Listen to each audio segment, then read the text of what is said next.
오늘 우리에게 주시는 하나님 말씀은 마태복음 10장 5절부터 8절까지의 말씀입니다. 마태복음 10장 5절부터 8절까지의 말씀, 신약성경 14면에 있는 말씀입니다.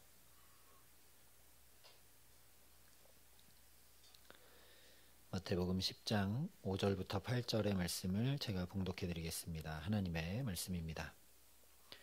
예수께서 이 12를 내보내시며 명하여 이르시되 이방인의 길로도 가지 말고 사마리아인의 고을에도 들어가지 말고 오히려 이스라엘 집에 잃어버린 양에게로 가라. 가면서 전파하여 말하되 천국이 가까이 왔다 하고 병든 자를 고치며 죽은 자를 살리며 나병 환자를 깨끗하게 하며 귀신을 쫓아내되 너희가 거저 받았으니 거저 주라. 아멘.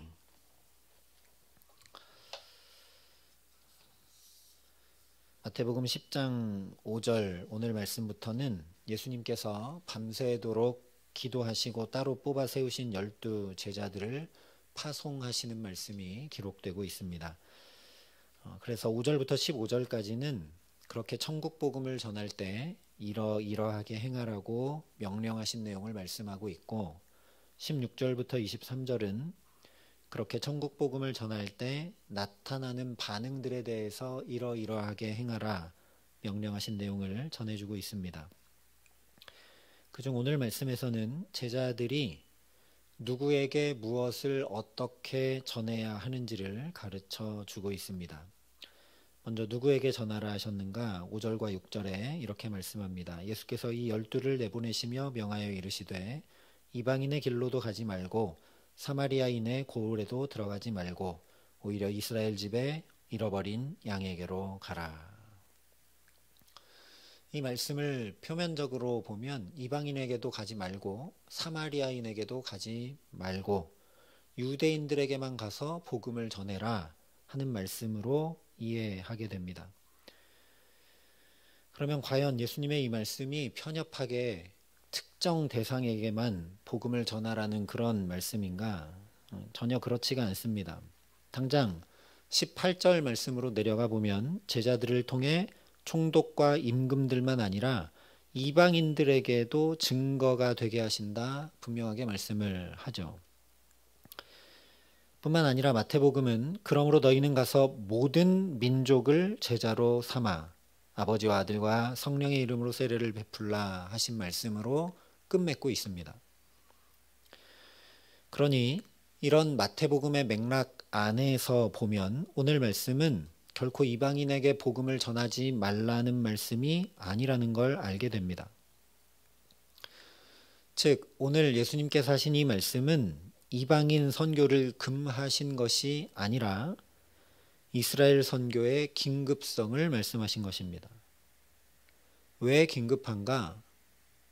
하나님께서 이스라엘은 따로 택해 세운 민족이기 때문이죠.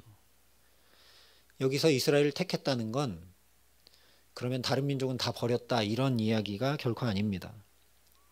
하나님이 이스라엘을 택한 것은 오직 구원을 드러내시기 위한 선택입니다.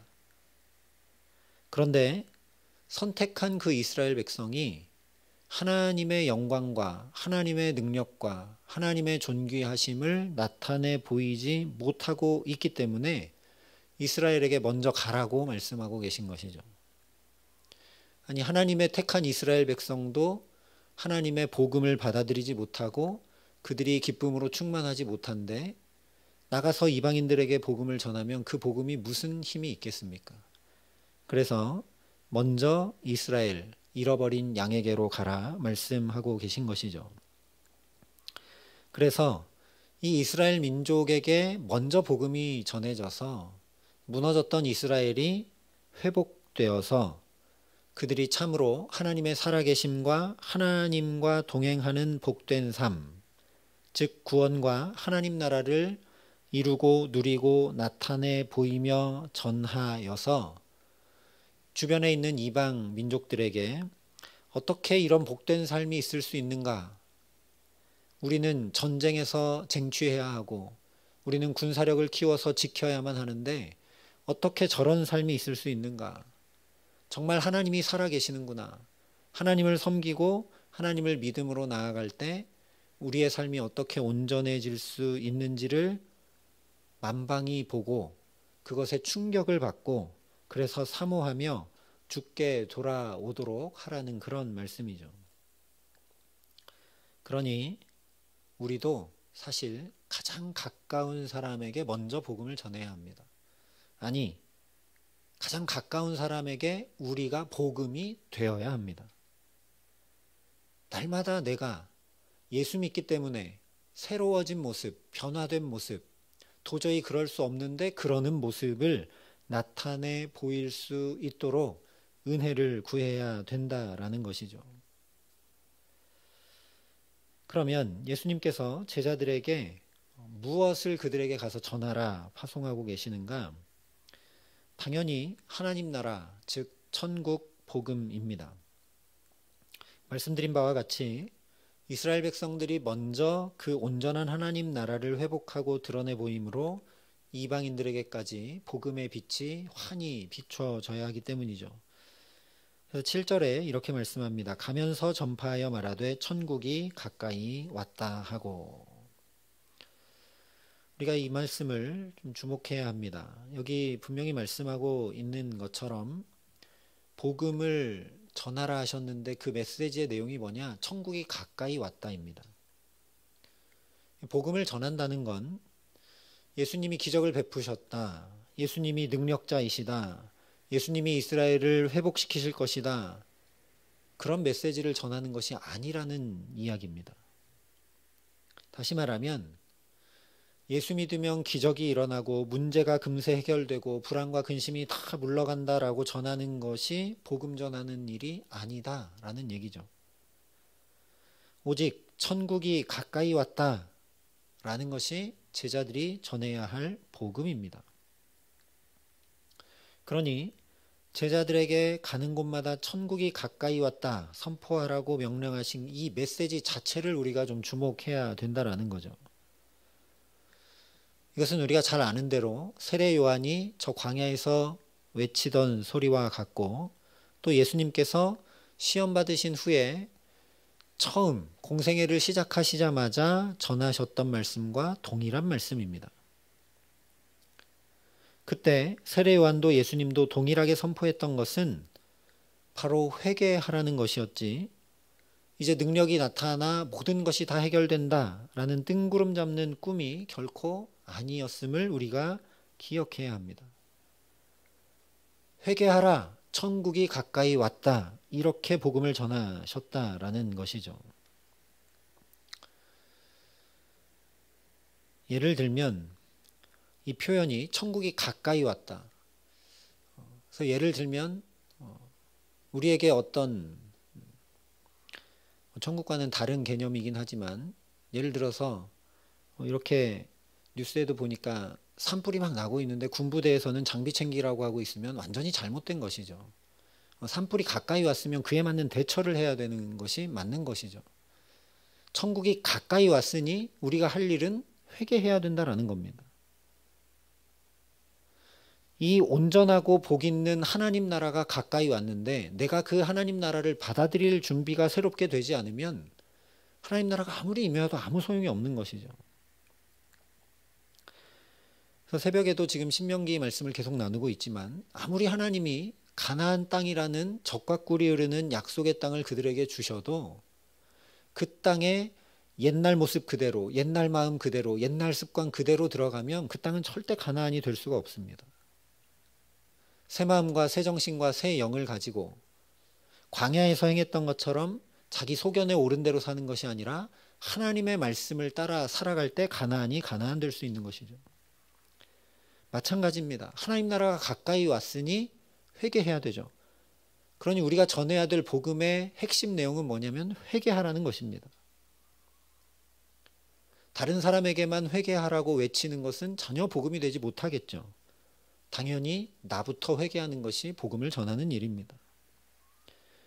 내가 복음을 전한다는 건 내가 회개해서 내 삶을 새롭게 바꾸어 가는 것이라는 말씀입니다. 그래서 사도들이 복음을 전할 때도 너희가 각각 회개하면 성령을 선물로 받는다, 이렇게 전했습니다. 우리 마음이 깨끗하게 되어서 회개하여서 하나님 앞에 서게 되면 우리 마음 처소에 하나님의 영이 임해서 이제 과거에 내가 내 마음대로 내 뜻대로 내 계획대로 살던 삶이 자연히 내려놓아지고 성령이 나를 이끄시는 대로 새 삶을 살아간다라는 것이죠. 그러니 특별히 절기상으로도 부활절 이후에 성령 강림절까지 간절히 내게 성령이 임하기를 사모하는 이 복된 계절에 복된 절기를 보내는 가운데 저와 여러분이 회개하고 성령을 구하는 하나님의 사람들 되게 하시기를 간절히 기도합니다. 또 예수님께서 이 복음을 선포하라 하신 말씀은 우리에게 의무와 짐으로 주신 말씀이 전혀 아니라는 걸 알게 됩니다. 왜냐? 예수님이 천국이 가까이 왔다고 전하셨던 것을 너희도 똑같이 전하라 하고 계시기 때문입니다. 예수님이 천국이 가까이 왔다고 전하고 그렇게 천국 복음을 전하셨을 때 거기에 치유의 역사가 일어나고 회복의 역사가 일어나고 하나님 나라가 실제 임해서 눈물이 닦여지고 아픔이 씻겨지는 역사가 일어났던 것을 너희도 뒤따라 가라는 말씀이기 때문입니다. 한마디로 천국 복음을 너희도 전해서 그 능력과 존귀와 영광을 너희도 누리고 맛보고 경험하고 전하고 나눠주며 살라는 그런 말씀입니다. 연예인들을 똑같이 따라하고 연예인들이 가진 것 나도 가지면서 엄청 즐거워하고 기뻐하는 아이들처럼 예수님이 행하신 그것을 내가 지금 한 가지라도 할 수 있으면 그것 자체로 말할 수 없는 영광입니다. 그런데 그것 자체로 영광인데 우리가 주님 전하셨던 것처럼 천국이 가까이 왔다라고 복음을 전하기 시작하면 주님의 그 영광과 능력이 우리를 통해 나타나게 하신다는 말씀이 제자들을 보내며 복음 전하라 하신 말씀이기 때문에 이것은 결코 짐과 의무로 주신 말씀이 아니라 우리에게 오히려 복과 영광과 존귀를 누리라 하신 말씀이라는 것이죠. 주일에도 우리가 말씀 나눴던 것처럼 우리에게 부활 생명과 능력을 이미 주셨습니다. 그런데 나가서 복음을 전하지 않으면 그 능력이 아무 소용이 없게 됩니다. 그래서 제자들에게 부활하시고 또 예수님이 말씀하시는 거죠. 내가 너희를 보내노라. 저와 여러분이 부단히 복음 전하는 사람들 될 수 있기를 간절히 기도합니다. 입을 열어서도 전하고 아름다운 삶의 향기를 통해서도 날마다 때를 얻든지 못 얻든지 복음 전하기에 힘쓰는 우리 모두가 되게 하시기를 예수님의 이름으로 축원합니다. 그러면 우리가 전해야 될 그 복음, 천국, 즉 하나님 나라가 무엇인가? 로마서 14장에 이렇게 말씀했습니다. 하나님의 나라는 먹는 것과 마시는 것이 아니요 오직 성령 안에 있는 의와 평강과 희락이라. 제자들이 나가서 전해야 될 것이 바로 이것이라는 말씀입니다.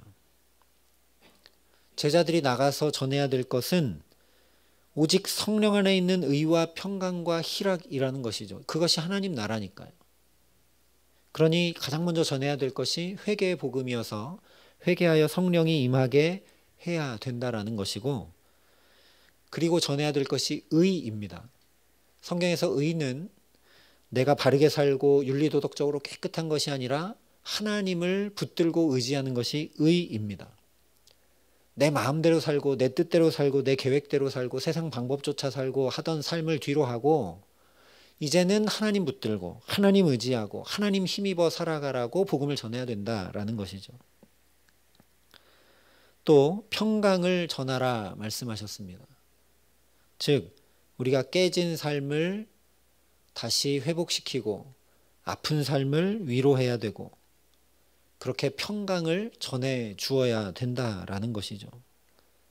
또 희락을 전하라 했습니다. 내가 가는 곳마다 어떻게 하면 기쁨을 줄 수 있을까? 어떻게 하면 웃음을 줄 수 있을까? 그렇게 살아가는 것이 바로 하나님 나라 복음을 전하는 것이라는 말씀입니다. 그래서 8절에 이렇게 말씀하고 있죠. 병든 자를 고치며 죽은 자를 살리며 나병 환자를 깨끗하게 하며 귀신을 쫓아내되 너희가 거저받았으니 거저 주어라. 병든 것, 죽은 것, 나병, 귀신 든 것, 의와 평강과 희락이 깨어진, 하나님 나라가 깨어진 대표적인 현상들이죠.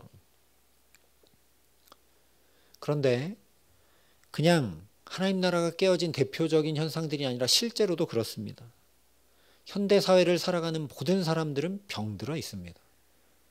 육신의 병은 말할 것도 없거니와 마음과 영혼이 너무나 병들어 있어서, 너나 할 것 없이 너무나 병들어 있어서 다 비교의식에 찌들어 있고, 다 피해의식에 찌들어 있고, 자존감이 없고, 존귀한 하나님의 형상이라는 것을 다 잃어버리고 병든 채 살아갑니다. 하나님은 존귀하고 넘치는 생명을 우리에게 주셨는데 아주 시들시들한 생명을 갖고 병든 사람처럼 살아간다는 것이죠. 영혼이 또한 죽어 있어서 오히려 교회를 지탄하고 참된 교회와 거짓된 교회를 구별할 줄도 모르고 그야말로 영혼이 죽은 채로 살아가고 있습니다. 나병에 대해서는 언젠가 말씀드린 적이 있는 것처럼 지체가 썩어 문드러져 떨어져 나가는데도 고통을 느끼지 못하는 병이 나병입니다. 그런데 우리 시대에 저부터도 그리스도인들이 다 영적 나병에 걸려 있어서 교회가 지탄을 받고 욕을 먹고 깨지거나 아픔을 겪고 있는데도 별로 마음 아파하거나 눈물을 흘리며 기도할 줄 모릅니다. 우리 모두가 영적 나병에 걸려 허덕이며 살아가고 있다는 것이죠. 그럼 귀신은 안 들려 있느냐? 온갖 귀신에 들려 있습니다. 음란 귀신, 탐욕 귀신, 방탕의 귀신, 이루 말할 수 없는 귀신에 사로잡혀 살아가고 있는 삶이 현대인들의 삶이죠. 분주함에 쫓기고 정신없이 살아가고 깨어 정신을 차리고 살아가는 사람이 거의 없습니다.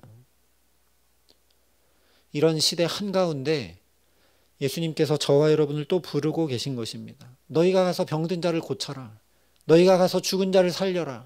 너희가 가서 영적 나병 들린 자들을 치유해라. 너희가 가서 온갖 귀신에 들려서 이리저리 헤매고 있는 영혼들을 깨끗게 하라. 저와 여러분을 부르고 계십니다. 주님의 이 안타까운 마음이 우리에게 가득 담길 수 있기를 간절히 소원합니다. 그냥 겉으로 볼 때 화려하고 여행도 다니고 물질적으로도 풍요롭고 잘 사는 것처럼 보이지만 그들의 영혼을 잘 살펴보면, 마음자리를 잘 살펴보면 우울해 있고 낙심해 있고 밤잠 이루지 못하고 영혼은 다 병들어 있는 것을 우리가 주님의 시선으로 볼 줄 알아야 합니다. 그래서 그들을 일으키고 그들을 살리고 그들을 깨끗하게 하고 그들에게 참 복음을 전해야 될 사명이 우리에게 있다라는 말씀입니다. 말씀드린 것처럼 이 사명 감당하지 않으면 우리 개인적으로도 하나님의 능력이 전혀 나타나지 않고 교회도 절대 하나님의 영광이 교회를 통해 드러나지 못하게 됩니다. 그러니 굉장히 중요하고 굉장히 급하고 굉장히 우리가 중차대하게 행해야 될 일이 바로 복음 전하는 일이라는 말씀입니다. 이것을 실제적으로 얘기하자면 부단히 우리가 가정에서, 일터에서, 삶의 자리들에서 내가 위로자가 되고 내가 협력자가 되고 내가 중보자가 되어 살아가라는 말씀입니다. 어떻게 하면 의견이 다를 때 내가 잘 중재해서 하나로 만들어가는 그런 사람이 될 수 있을까? 어떻게 하면 혼자 힘들게 하고 있는 사람에게 내가 나라도 도움이 되고 협력자가 될 수 있을까? 낙심하고 주저앉아 있는 이에게 내가 손이라도 내밀고 중보기도라도 해주고 따뜻한 위로의 말 한마디로 건넬 수 있을까?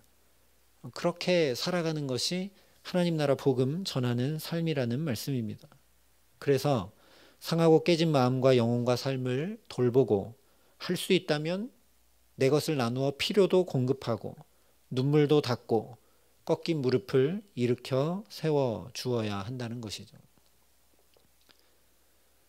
뜬구름 잡는 것처럼 하나님 나라 임하게 해주십시오 말로만 기도하는 것이 아니라 당장 우리 가정에 있는 자녀들이 무슨 고민을 가지고 아무도 얘기 들어주지 않는 그런 고민 가지고 힘겨워하고 외로워하고 살아가고 있는지 우리 자녀들의 마음을 먼저 살피고 남편과 아내의 마음을 먼저 살피고 우리 부모님들의 마음을 살피며 그렇게 가장 가까운 데서부터 하나님 나라를 우리가 만들어갈 수 있어야 한다라는 겁니다. 문제는 어떻게 우리가 이것을 가능케 할 수 있느냐라는 것이죠. 예수님께서 이렇게 말씀하십니다. 너희가 거저 받았으니 거저 주어라. 병든 자를 고치고 죽은 자를 살리며 나병 환자를 깨끗하게 하며 귀신을 쫓아내는데 어떻게 하느냐? 거저 받았으니까 거저 주어라 이렇게 말씀하십니다. 물론 예수를 믿음으로 지금 제자들한테 말씀하시는 거니까요. 예수를 믿음으로 말씀도 먼저 받았고 기적을 통해 말씀대로 임하는 하나님 나라도 지금 제자들이 경험했고 게다가 예수님과 똑같은 권능도 거저 받았으니 나가서 거저 주라는 말씀이죠. 근데 이렇게 되다 보니 우리의 생각이 자꾸만 어디에 고정되느냐? 어떻게 거저 줄까? 어떻게 거저 줄까? 여기에만 자꾸 고정이 된다라는 겁니다. 오늘 말씀을 잘 살펴보면 주님께서 거저 주라는 말씀을 먼저 하시지 않았습니다. 거저 받았으니 라고 먼저 말씀하셨죠. 너희가 거저 받았으니. 그러니까 거저 좀 많이 받아라 이런 말씀이 아닙니다. 이미 거저 받았다라는 얘기죠. 다시 말하면 거저 받은 줄 깨달아 알아야 된다라는 겁니다.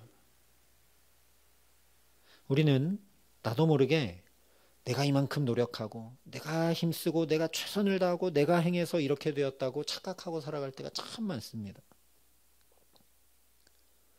광야의 이스라엘 백성들이 꼭 그랬습니다. 그래서 하는 것마다 원망이었습니다. 내가 이만큼 했는데 저 애굽의 삶을 버리고 하나님이 나오라고 해서 나오고 광야 이쪽으로 가라고 해서 가고 다 했는데 왜 먹을 것도 없고 물도 없고 고기도 없고 가도 광야고 은혜를 모르니까 계속 원망과 불평밖에 나오지 않습니다.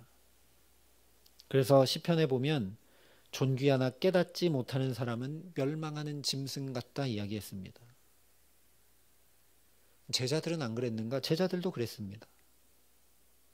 내가 집도 배도 가족도 다 버리고 주님 따랐는데 내가 저 제자보단 내가 훨씬 낫지. 내가 주님 우편에 앉아야지. 누가 감히.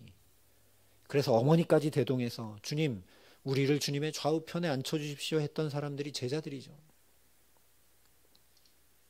은혜가 은혜인 줄 모르면 점점 마음이 어두워져 가고 강팍해져 가고 행복한 삶을 결코 살아갈 수 없게 됩니다.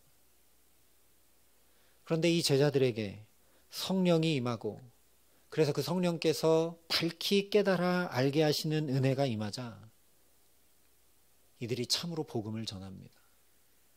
실제 베드로는 이렇게 얘기하죠. 은과 금은 내게 없으나 내게 있는 것 내게 주노니 나사렛 예수 그리스도의 이름으로 일어나 걸으라.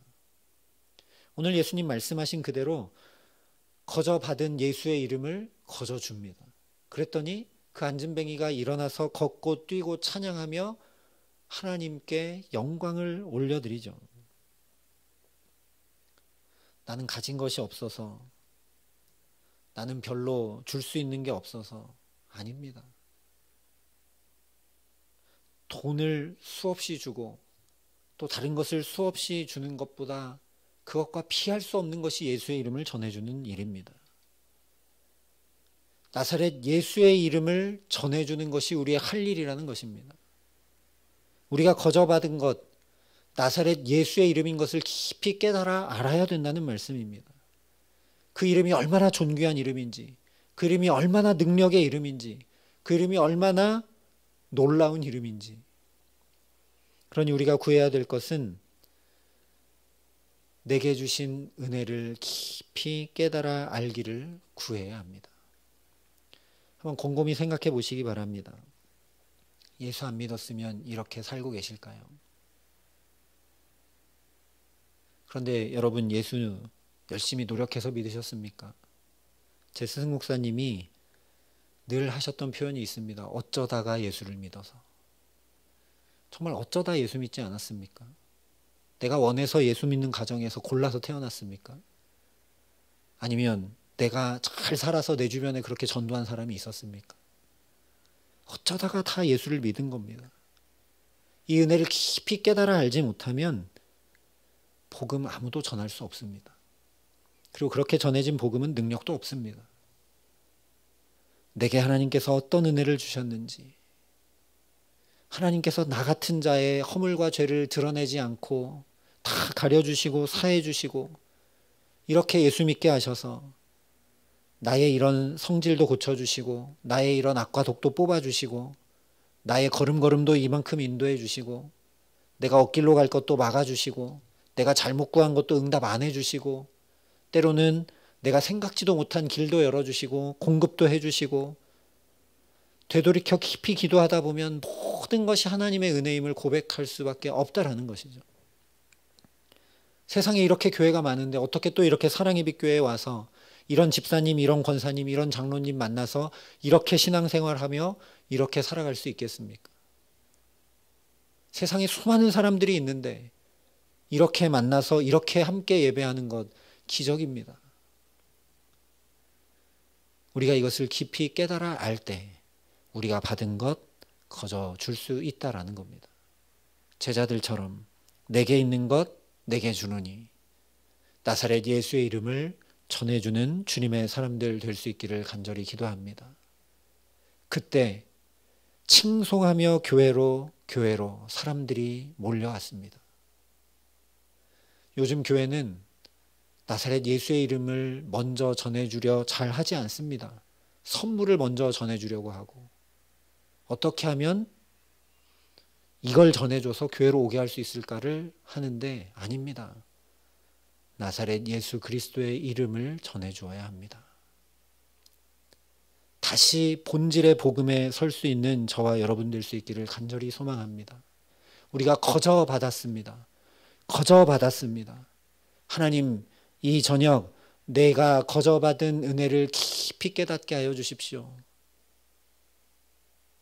다른 것 아니라 죄로부터 구원받은 그것이 얼마나 놀랍게 거저받은 생명이고 은혜인지 깊이 깨달아 알게 하여 주셔서 내 주변에 있는 사랑하는 사람들에게도 그 거저받는 은혜를 넘치도록 전할 수 있도록 우리에게 역사하여 달라고 우리가 기도하고 그 주님의 애타는 마음 가지고 우리도 복음 전함으로 살아가기에 참으로 주님의 부활 생명의 능력이 우리 삶에 나타나 역사하여서 하나님의 그 영광과 하나님의 존귀와 또 의와 평강과 희락이 우리 삶에 가득 넘치게 하시는 귀한 은총 주시기를 우리 구주 예수 그리스도의 이름으로 간절히 축원합니다.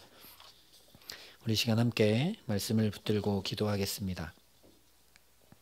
우리 기도할 때 먼저 하나님, 내가 병든 자입니다. 나의 영혼 한 부분이 죽어 있는지 모르겠습니다. 내가 영적 나병 환자입니다. 하나님, 나도 분주함과 정신없음과 또한 쉽게 물질을 얻으려고 하는 욕망과 탐욕에 귀신이 들려 있는지 모르겠습니다. 하나님, 우리를 불쌍히 여겨 주시옵소서. 복음을 전하는 것 회개에서 시작한다 말씀하셨사오니 우리가 깊이 회개하고 주님 앞에 설 수 있게 하여 주시옵소서. 이 시간 성령으로 우리에게 역사하여 주셔서 우리의 굳어져 버린 마음, 우리의 다친 마음, 어두워져 버린 영혼을 두들겨 깨주시고 하나님 앞에 깨끗한 마음과 영혼으로 설 수 있도록 우리에게 함께하여 달라고 우리가 회개할 것들을 주님 앞에 아뢰며 함께 기도함으로 나아가겠습니다. 함께 기도하시겠습니다. 아버지 하나님, 자비와 긍휼을 베풀어 주시옵소서. 하나님, 이렇게 교회에서 예배를 드리고 또 봉사도 하고 하나님 헌신도 하고 살아가다 보니 오히려 그것 때문에 나의 눈과 마음과 영혼이 가려져서 하나님, 내가 얼마나 정신없이 살고 있고 하나님을 놓치고 살고 있고 하나님, 또 주의 몸된 교회의 아픔을 하나도 느끼지 못하며 살고 있고 나의 영혼 어떤 부분은 죽어가고 있고 하나님, 내가 그렇게 병든 자인 것을 잘 알지 못한 채 살아가는 것을 긍휼히 여겨주시옵소서. 하나님, 복음을 전하는 것 먼저 회개에서 시작한다 말씀하셨사오니 이 시간 회개하며 주 앞에 간구합니다. 하나님 나라가 우리에게 가까이 왔는데 회개할 줄 모르고 그 하나님 나라를 받아들일 줄 모르고 누릴 줄 모르며 이렇게 세상 풍조와 가치들에 흔들리며 살아가는 우리를 긍휼히 여겨 주시옵소서. 하나님, 우리의 굳어진 마음과 영혼을 성령이 두들겨 깨쳐 주시고 밝고 환하고 맑은 마음과 영혼이 되게 하여 주시고 날마다 새 마음과 새 정신과 새 영으로 살아갈 수 있게 하여 주셔서 하나님, 우리가 깨어진 자리를 봉합하고 슬픈 자리를 위로하고 낭망한 자리를 일으켜 세우며 의와 평강과 희락이 넘치는 하나님 나라를 만들어가고 이루어가고 확장해 나가는 주님의 사람들, 복음을 전하는 자로 살아감에 부족함 없도록 우리에게 은혜를 더하시고 함께하여 주시옵소서. 이 시간 우리 다시 한 번 더 기도할 때 하나님, 우리가 거저받은 은혜를 깊이 깨달아 알 수 있도록 우리에게 은총을 더하여 주시옵소서. 하나님, 어떻게 이런 가정을, 이런 일터를, 이런 교회를 만나게 하셨는지요. 하나님, 그보다 더 어떻게 나 같은 자가 생명 얻어 구원받게 하셨는지요.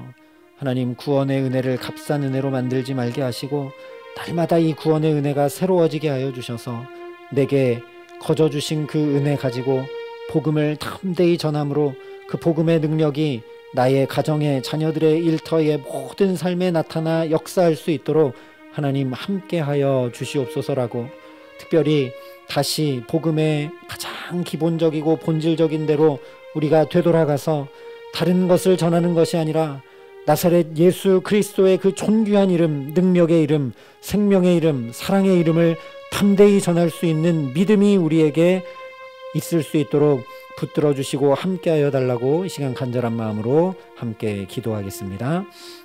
아버지 하나님, 감사합니다. 하나님, 오늘 또다시 말씀으로 우리를 깨우쳐 주시고 붙들어 주시니 감사합니다.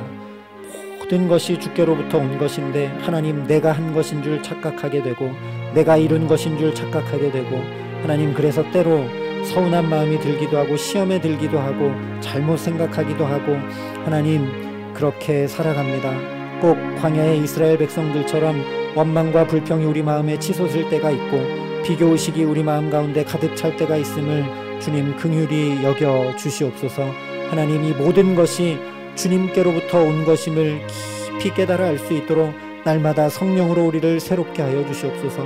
코끝의 호흡도 내가 홀로 할 수 없고 자고 일어나는 것도 내 힘으로 능력으로 할 수 없고 내 심장이 뛰는 것도 내 힘으로 할 수 없는데 하나님, 이런 것들을 놓치고 분주하게 정신없이 살지 말게 하시고 하나님 주시는 은혜와 능력과 힘을 가지고 하나님 주신 그 은혜들을 깊이 담고 한 걸음 한 걸음 살아감에 부족함 없게 하여 주시옵소서. 아버지 하나님, 그 중에 특별히 내게 나사렛 예수 그리스도의 이름 주신 것을 하나님 감사하고 기뻐하고 찬양하며 살게 하여 주시기를 간절히 소원합니다. 내게 거저 주신 것 중에 가장 존귀하고 그 어떤 것과도 비할 수 없는 나사렛 예수 그리스도의 이름이 내게 있음을 하나님 기뻐하고 감사하고 찬양함이 끊이지 않도록 우리에게 성령으로 역사하여 주시옵소서. 다른 것을 전해주고 다른 방법으로 하려 하지 말고 하나님, 주님 말씀하여 주신 대로 나사렛 예수 그리스도의 이름을 담대히 전할 수 있도록 우리에게 성령으로 역사하여 주셔서 그 이름 선포하고 그 이름 전하고 그 이름 나타내 보일 때 하나님, 그 복음의 능력이 우리 가정의 삶의 일터에 평만히 역사하고 충만히 역사하여서 하나님, 내게 얼마나 놀라운 하나님 나라가 이루어지는지를 우리 가족들이 보고 우리 자녀들이 보고 이웃들이 보아 하나님 앞으로 돌아오고 하나님을 칭송할 수 있도록, 하나님께 영광 돌릴 수 있도록, 우리 아름다운 삶의 향기로도 복음이 전하여질 수 있도록 우리 모두에게 은총을 더하여 주시옵소서. 이 모든 말씀 우리 구주 예수 그리스도의 이름으로 기도합니다. 아멘.